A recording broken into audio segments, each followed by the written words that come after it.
Good morning बच्चों। मैं ज्ञान भारती हिंदी हाई स्कूल से standard 9th subject social science में आज आपको 8th नंबर का जो चैप्टर है भारतीय संविधान की रचना और उसके कुछ लक्षण हैं उस बारे में हम आप यहाँ बताएंगे। जैसे कि सबसे पहले हम ये जानें कि संविधान का अर्थ क्या होता है, अर्थात संविधान है क्या।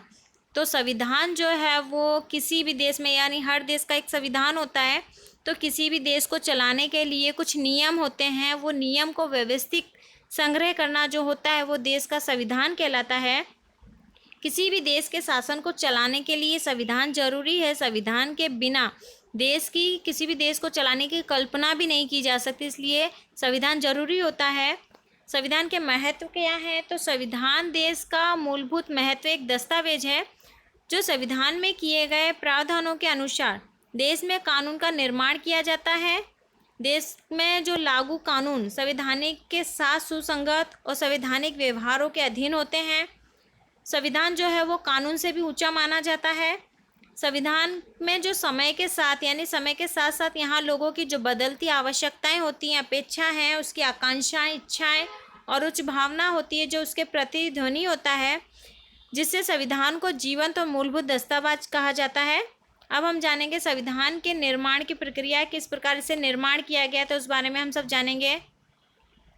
तो स्वतंत्रता प्राप्ति के पूर्व यानी उससे पहले अंग्रेज सरकार द्वारा भारत की जो स्वतंत्रता के प्रश्नों का निराकरण करने का जो कार्य था वो 25 मार्च 1946 को 3 सदस्य कैबिनेट मिशन को सौंपा गया था, जिससे संविधान के निर्माण की जो रूपरेखा तैयार करने के लिए संविधान सभा की रचना की थी, जहां संविधान सभा के कुल सदस्य बताए गए हैं 389 सदस्य हैं, जिससे अलग अलग संप्रदाय, धर्म, जाति, लिंग, भौगोलिक प्रदेशों में व्यक्ति की राजनीतिक दल के प्रतिनिधि, इस प्रकार विविध क्षेत्रों में विशेषों को शामिल किया गया था।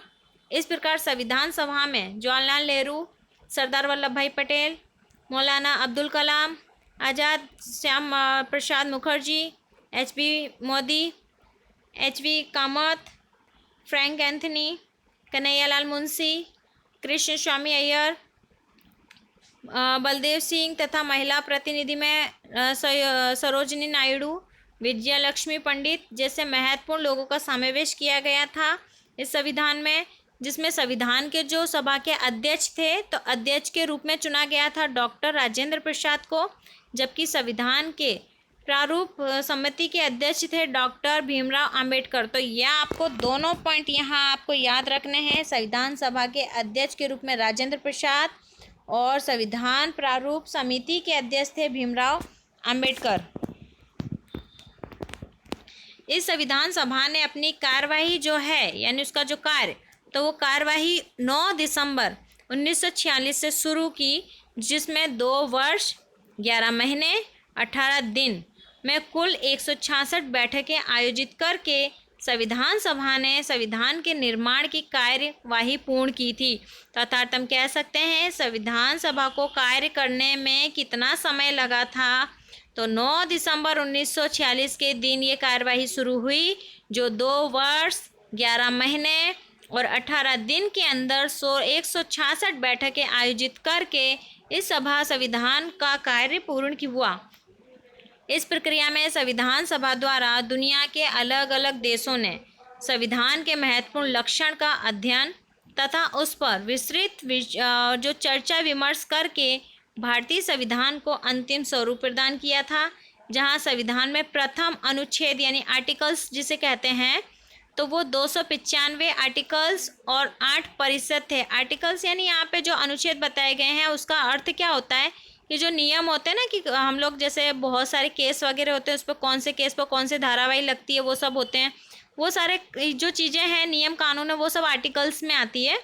तो संविधान के इस तरह से प्रथम जो आर्टिकल्स थे वो 295 आर्टिकल्स और 8 परिच्छेद थे, जिसके बाद संविधान में सुधार के साथ वापस यानी उसमें सुधार किया गया और सुधार करके 295 से 395 आर्टिकल्स और 8 परिच्छेद थे, तो उसकी जगह 9 परिशिष्ट के साथ संविधान को स्वरूप निश्चित की हुआ।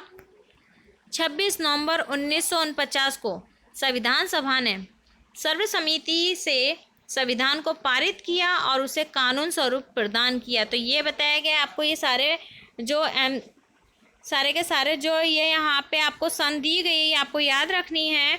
तो सबसे पहले आपको ये बताना है कि उसका जो कार्यवाही कब शुरू हुई थी, तो 9 दिसंबर 1946 में उसको कार्य करके पूरा किया गया और 26 नवंबर 1949 को संविधान सभा ने सर्वसम्मति से संविधान को पारित कर कानूनी स्वरूप प्रदान किया था, जिसमें 26 जनवरी 1950 को भारत में संविधान लागू किया गया तथा भारत को एक प्रजातंत्रात्मक राष्ट्र घोषित किया था।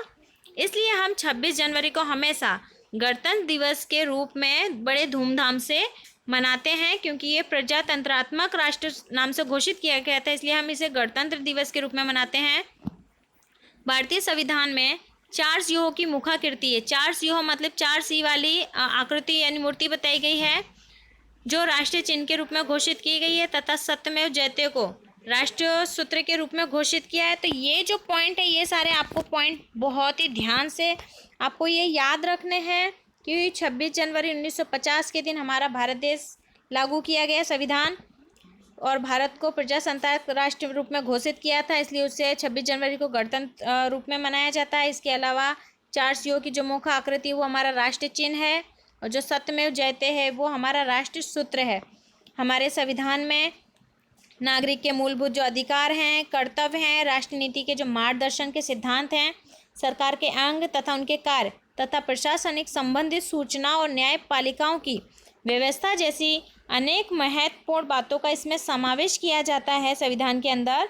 और इसीलिए भारत का जो संविधान है वो दुनिया का सबसे बड़ा, व्यवहार और विशाल और लिखित दस्तावेज वाला संविधान माना जाता है। अब हम यहाँ संविधान की प्रस्तावना के बारे में जानेंगे। तो प्रस्तावना संविधान का प्रारंभिक केंद्र तथा महत्वपूर्ण तत्व है। जो संविधान की शुरुआत प्रस्तावना से होती है और प्रस्ताव में दर्शाए गए शब्दों के आधार पर प्रस्तावना को संविधान की एक आत्मा के समान माना जाता है। तो हम सबसे पहले इसकी प्रस्तावना देखेंगे। तो ये देखें, यहाँ भारत के संविधान की प्रस्तावना दी गई है।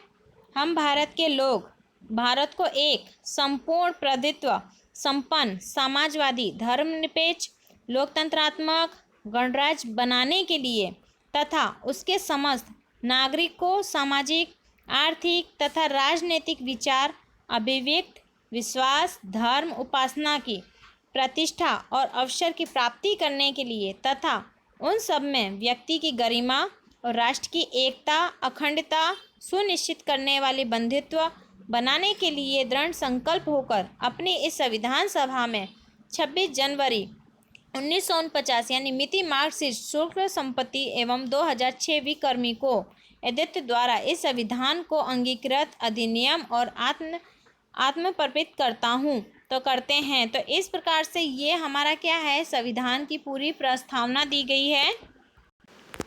1946 में हुए 42वें संवैधानिक संशोधन के द्वारा प्रस्तावना में सार्वभौम शब्द के बाद समाजवादी धर्मनिरपेक्ष शब्दों को जोड़ा गया। उसी प्रकार राष्ट्रीय एकता तथा राष्ट्रीय अखंडता का भी समावेश इसमें किया गया था। प्रस्तावना में संविधान के मूलभूत उद्देश्य, आदर्श और सिद्धांतों को महत्व दिया गया है। प्रस्तावना में संविधान के जो उद्देश्य के साथ भारत में लोक कल्याणी राज्य स्थापित करने की उच्च भावना और आदर्शों को सिद्ध करने की इच्छा का भी स्पष्टीकरण किया गया है। इस प्रस्तावना द्वारा संविधान निर्माताओं की मानसिकता का इसमें परिचय हमें प्राप्त होता है। अब हम प्रस्तावना का महत्व जानेंगे। तो प्रस्तावना संविधान की आत्मा समान होने के कारण उसका विशेष महत्व बताया गया है, क्योंकि कहा ना अभी कि संविधान में जो प्रस्तावना है वो संविधान की आत्मा है, तो आत्मा समान होने के कारण उसे विशेष महत्व दिया है। प्रस्तावना के द्वारा किसी भी कानून के निर्माण तथा उसे समझने और उसका अर्थघटन करने में मार्गदर्शन प्राप्त होता है। तो इसका प्रस्तावना के द्वारा क्या किया जा सकता है, तो कानून का निर्माण और कानून को समझने के लिए, उसका अर्थघटन करने के लिए उसका मार्गदर्शन प्राप्त होता है। कानून का उद्देश्य तथा उसके आदर्श, कानून का निर्माण के पीछे संसद की क्या नीति है, यह समझने में प्रस्तावना जो है वो सहायक होती है। इस प्रकार की समस्याओं के समाधान के लिए कानून का निर्माण किया जाता है। इसका जो स्पष्ट है वो निर्देशन हमें प्रस्तावना से ही प्राप्त होता है। तो इस प्रकार की जो प्रस्तावना है वो उसमें संविधान का पूरा सार दिया हुआ है, यानी उसे विस्तार से बताया गया हुआ है। कानून के किसी भाग या जानकारी में कोई अस्पष्टता या विसंगति उत्पन्न होती हो या कानून का उद्देश्य स्पष्ट ना होता हो, अर्थात कह सकते हैं तो उस समय प्रस्तावना कानून को समझने तथा उसका अर्थघटन करने में सहायक सिद्ध होता है। इस प्रकार की जो संविधान में समाहित प्रावधानों को समझने की प्रस्तावना एक दिशा सूचक यंत्र की भूमिका निभाता है। प्रस्तावना जो राष्ट्रीय एकता, अखंडता तथा नागरिकों के बीच भाईचारों की भावना और आदर्श से प्रतिबिंब है। यहाँ पे प्रस्तावना जो उच्च आदर्शों और उद्देश्यों की एक रीढ़ के समान मानी गई है। अब हम यहाँ जानेंगे प्रस्तावना के आधार और उसका मुख्य आधार स्तंभ क्या है, उस बारे में हम जानेंगे। तो भारतीय संविधान की प्रस्तावनाओं में व्यक्त किए गए आधारभूत शब्द हैं, जैसे कि हम भारत के लोग, सार्वभौम, समाजवाद, धर्मनिरपेक्षता, लोकतंत्र, गणतंत्र, बंधुत्व, न्याय, समानता, स्वतंत्रता, राष्ट्रीय एकता, अखंडता इत्यादि ये आधारभूत शब्द दिए गए हैं, जिससे हम सब मुख्य रूप से निम्नलिखित 3 आधार स्तंभ के बारे में अच्छे से अध्ययन करेंगे, जिसमें सबसे पहले हम जानेंगे लोकतंत्र के बारे में। तो भारत में संविधान में अंतिम सार्वभौम सत्ता भारत की जनता को प्रदान की गई है। हमारे देश में किसी एक व्यक्ति अथवा समूह का शासन नहीं है, बल्कि सत्ता की अंतिम बारडोर जनता के हाथ में है। तो अर्थात कह सकते हैं कि यहाँ पे जो सार्वभौम सत्ता दी गई है वो भारत की जनता को दी गई है। यहाँ पर किसी एक या व्यक्ति या समूह शासन नहीं चलता है। यहाँ पर जो ये सत्ता की अंतिम जो डोर दी है वो जनता के हाथ में। यहाँ जनता अपना नेता खुद वोट के द्वारा, मतलब यहाँ जनता अपने नेता को पसंद करती है। तो ये इसलिए कहा गया है कि सत्ता की अंतिम जो बारडोर है वो जनता के हाथ में होती है। लोकतंत्र शब्द मूल ग्रीक शब्द डेमोस यानी लोक तथा सत्ता से उत्पन्न होता है। राज्य सत्ता स्थापित करने का अधिकार कुछ निरंकुश लोगों के पास न होकर बल्कि यह जनता के हाथ में दिया गया है। लोकतंत्र एक ऐसी राज्य व्यवस्था है जिसमें देश की जनता को सामाजिक, आर्थिक, राजनीतिक न्याय प्राप्त हो तथा लोगों को शासन व्यवस्था में शामिल होने का अधिकार प्राप्त हो। तो यहाँ पे बताया गया लोकतंत्र के अंदर जो व्यवस्था है वो कैसी है। तो यहाँ की राज्य व्यवस्था ऐसी दी गई है जिसमें देश की जो जनता है, तो देश की जनता को सामाजिक रूप से, आर्थिक रूप से और राजनीतिक रूप से न्याय प्राप्त हो और लोगों की शासन व्यवस्था में लोग शामिल हो सकें, इस प्रकार के से जनता को यहाँ अधिकार दिया गया है। भारतीय संविधान में सार्वत्रिक वैश्विक मताधिकार सिद्धांत के आधार पर लोगों द्वारा चुने गए प्रतिनिधियों से बनी संसद यानी लोकसभा तथा कार्यपालिका यानी मंत्रिमंडल प्रशासनिक तंत्र जनता के प्रति जवाबदार होती है। तो अर्थात कह सकते हैं क्योंकि यहाँ पे जनता जो है वो अपना नेता खुद पसंद करती है वोट देके, इसलिए कहा गया है कि यहाँ पर इसके जो प्रतिनिधियों से बनी जो संसद है वो कार्यपालिका यानी लोकसभा और जो कार्यपालिका है वो जनता के प्रति क्या होगी, जवाबदार होगी। कार्यपालिका की जो सत्ताएं हैं वो असीमित नहीं होती है, उसे एक निश्चित समय के लिए शासन की बागडोर सौंपी जाती है और इस प्रकार जो राज्य स्तर, स्थानीय स्तर पर लोग सरकार का चुनाव करते हैं। तो इस तरह लोकतंत्रात्मक राज्य अर्थात जनता द्वारा जनता के लिए चलने वाला राज्य है। तो अर्थात हम कह सकते हैं कि भारत देश एक लोकतांत्रिक देश माना जाता है। तो इसका मतलब क्या है, जनता के द्वारा और जनता के लिए। तो ये पॉइंट याद रखना है, लोकतांत्रिक देश अर्थात जनता का, जनता द्वारा, जनता के लिए चलने वाला राज्य है। तो इस तंत्र में वास्तविक सत्ता जनता द्वारा चुने गए प्रतिनिधियों से बनी मंत्रिमंडल के पास होती है। मंत्रिमंडल संसद के प्रति जवाबदार होगा। भारत एक गणतंत्रात्मक देश इसलिए कहा जाता है कि यहाँ कोई भी जो नागरिक है वो नागरिक संविधान में निर्धारित योग्यता को पूरा करता है और वह व्यक्ति सार्वत्रिक वैश्विक मताधिकार के द्वारा निर्वाचित होता है। वह किसी भी वंश परंपरागत विरासत के अंतर्गत इस पद को प्राप्त नहीं कर सकता। 5 वर्ष तक वह अपने पद पर रह सकता है। संसदीय सरकार में संयुक्त उत्तरदायित्व सिद्धांत पर कार्य किए जाने के कारण इसे हम जवाबदार सरकार यानी उत्तरदायित्व सरकार कहेंगे। तो ये भी अगर आपको एक वाक्य में पूछा जाता है उत्तरदायित्व सरकार अर्थात क्या, तो संसदीय सरकार में संयुक्त उत्तरदायित्व सिद्धांत करने के कार्य करने के कारण जो जवाबदार सरकार होती है उसे हम उत्तरदायित्व सरकार कहते हैं। भारत की लोकतंत्रात्मक सरकार स्वतंत्रता, समानता तथा बंधुत्व के विचार को स्वीकार करे तथा इन उद्देश्य को पूरा करने के लिए वो प्रयत्नशील रहे, ऐसी स्पष्टता संविधान की प्रस्तावना में की गई है। संविधान निर्माता के भारत की जनता को सार्वत्रिक वैश्विक अधिकार प्रदान करे शायपूर्ण कार्य किया गया है, अर्थात कह सकते हैं कि भारत की जनता को पूरा उसका अधिकार प्रदान करना चाहिए। इस प्रकार से शांतिपूर्ण यहाँ कार्य किया है। भारतीय संविधान के मूलभूत अधिकार, राजनीति के मार्गदर्शन सिद्धांत, संसद, विधानसभा, स्वतंत्र तथा निष्पक्ष न्यायपालिका तथा चुनाव आयोग की रचना और उसके कार्य आदि उत्पन्न भारत को लोकतंत्रात्मक देश के रूप में घोषित करती है।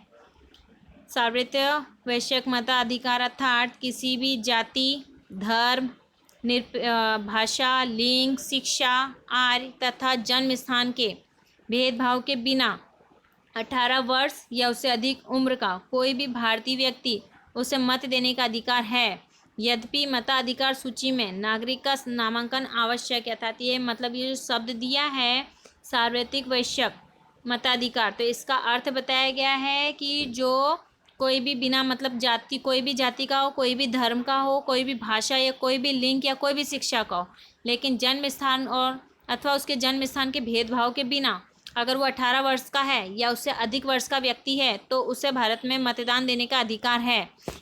ठीक है, तो ये इसका अर्थ माना जाएगा। फिर सेकंड पॉइंट दिया है यहाँ समाजवाद। तो भारत में 1976 में आपातकालीन शासन के दौरान 42वें संविधान सुधार के द्वारा प्रस्तावना में समाजवाद शब्द जोड़ा है। तो समाजवाद जो शब्द जोड़ा है वो भारतीय संविधान में की गई अधिकांश व्यवस्थाओं का मूलभूत उद्देश्य प्रत्यक्ष या परोक्ष रूप से सामाजिक क्रांति द्वारा सामाजिक तथा आर्थिक समानता के आधार पर एक लोक कल्याणकारी राज्य की स्थापना की गई है, जहां संविधान की प्रस्तावना में सभी नागरिक को सामाजिक, राजनीतिक, आर्थिक न्याय तथा समानता प्राप्त हो, ऐसी विचारधारा स्वीकार करने वाला समाज रचना का उद्देश्य राजनीति के मार्गदर्शन सिद्धांत में किया गया है। अर्थात ये कह सकते हैं 42वें संविधान सुधार में जो समाजवादी शब्द जोड़ा गया है तो वो नागरिक को सामाजिक, राजनीतिक, आर्थिक न्याय समानता प्राप्त हो और ऐसी विचार को स्वीकार करने वाले समाज की रचना का उद्देश्य यहाँ मार्गदर्शन सिद्धांत किया गया है। समाजवादी समाज रचना में राष्ट्रीय संपत्ति का जो न्यायपूर्ण विभाजन है, उत्पादन तथा वितरण व्यवस्था पर राज्य का स्वामित्व हो, राज्य के विभिन्न क्षेत्रों में व्यवसायों के कार्यरत लोगों के बीच आय की असमानता को कम करने का प्रयत्न करना, किसी भी व्यक्ति तथा समूह के हाथ में संपत्ति का केंद्रीकरण न करना, समाज के सभी लोगों को स्वस्थ और गौरवपूर्ण विकास के लिए आवश्यक सुविधाएं प्राप्त हों, जिससे समाज कल्याण सिद्ध किया जा सके, ऐसे अमीर गरीब के भेद को समाप्त करें, लोगों के जीवन स्तर को ऊंचा लाकर सामाजिक आर्थिक कल्याण को प्राप्त करने के संबंध से मार्गदर्शन सिद्धांतों का समावेश भारतीय संविधान में किया गया था। ये कह सकते हैं जो सामाजिक रूप को यहाँ क्रांति को जोड़ा गया है तो उसका अर्थ ये भी है कि यहाँ व्यक्ति अथवा समूह के हाथ में किसी प्रकार की संपत्ति केंद्रीकरण नहीं करना है, समाज के लोगों स्वस्थ रहें, उन्हें गौरवपूर्ण वो विकास करने के लिए उन्हें अवसर प्रदान किए जाएंगे, सामाजिक कल्याण सिद्ध किया जाए, उसके लिए अमीर गरीब के बीच में जो भेद है वो समाप्त किया जाए, लोगों के जीवन स्तर को ऊंचा लाने में सामाजिक और आर्थिक उन्हें कल्याण प्राप्त करने के लिए मार्गदर्शन दिया जाए। तो ये सारी चीज़ें संविधान के अंदर किया गया है, जिसके कारण भारतीय संविधान में एक सामाजिक दस्तावेज माना है। फिर है तीसरा पॉइंट हमारा धर्मनिरपेक्ष। तो धर्मनिरपेक्ष 1976 के 42वें संविधान संशोधन द्वारा प्रस्तावना में जो धर्मनिरपेक्ष शब्द जोड़ा गया है तो वो भी भारत एक धर्मनिरपेक्ष अथवा असंप्रदायिक सेक्युलर राज्य है, जो संवैधानिक व्यवस्थाओं के अनुसार भारत धार्मिक राज्य नहीं बन सका। भारत का अपना कोई भी धर्म नहीं है। यहाँ जो धर्मनिरपेक्षता का अर्थ है कि हर प्रकार के धर्म वाले लोग हमारे भारत में हैं, इसलिए कहा गया है कि भारत का अपना कोई भी धर्म नहीं है, जिसके धार्मिक मामलों में राज्य कोई हस्तक्षेप नहीं कर सकता है, ना किसी धार्मिक प्रवृत्ति का समर्थन करता है। यहाँ जो राज्य किसी भी धर्मनिरपेक्ष प्रवृत्ति को धर्म के साथ नहीं जोड़ सकता, इसलिए कहा गया हमारा जो भारत है वो धर्मनिरपेक्ष है, अथवा धर्म में किसी प्रकार के यहाँ पर कोई एक धर्म पालने वाले लोग नहीं रहते। यहाँ किसी धर्म को लेकर कोई प्रवृत्ति के साथ नहीं जोड़ सकता है। देश के प्रत्येक नागरिक की अपनी इच्छा के अनुसार वो किसी भी धर्म को पाल सके, उसे ये स्वतंत्रता दी गई है। यानी अपने धर्म के अलावा वो किसी धर्म को अगर पालना चाहता है अपनी इच्छा के अनुसार, तो वो दूसरे धर्म को पाल सकता है, उसकी यहाँ स्वतंत्रता दी गई है। धर्म अथवा संप्रदाय के आधार पर राज्य किसी भी नागरिक के साथ पक्षपात अथवा भेदभाव नहीं कर सकता है। सभी नागरिक को यहाँ सरकारी नौकरियों में समान अवसर दिया जाएगा। मूलभूत अधिकारों का समान रूप से यहाँ पर उपयोग करने की यहाँ पर लोगों को स्वतंत्रता दी गई है। इस प्रकार धर्मनिरपेक्षता को संविधान का मूलभूत तत्व लोकतंत्र अनिवार्य एक लक्षण माना गया है, जहाँ सर्वधर्म समदृष्टि तथा सर्वधर्म समभाव के सिद्धांत को स्वीकार करने वाले भारत संविधान में राज्य द्वारा किसी भी धर्म को प्रोत्साहन नहीं दिए जाने का उल्लेख किया था। कह सकते हैं यहाँ पे किसी भी एक धर्म को प्रोत्साहन नहीं दिया जाएगा, सभी धर्म समान माने जाएंगे। व्यक्ति की अपनी धार्मिक मान्यता, आस्था, श्रद्धा रखने के साथ साथ उसके प्रचार प्रसार करने की नागरिक अधिकार पर राज्य कोई प्रतिबंध या अवरोध नहीं लगा सकता। तो इस प्रकार से ये हमारा धर्मनिरपेक्ष कंप्लीट हुआ। आज हम इस चैप्टर को यहीं तक रखेंगे। अगला इस चैप्टर के जो आगे के पॉइंट है वो सभी हम दूसरे भाग में जानेंगे। तो इस तरह से हमारे इस वीडियो को लाइक करें, सब्सक्राइब करें, जिससे आने वाले सभी वीडियो आपको मिलते रहें और ये चैप्टर हम अगले भाग में कंप्लीट करेंगे। Thank you.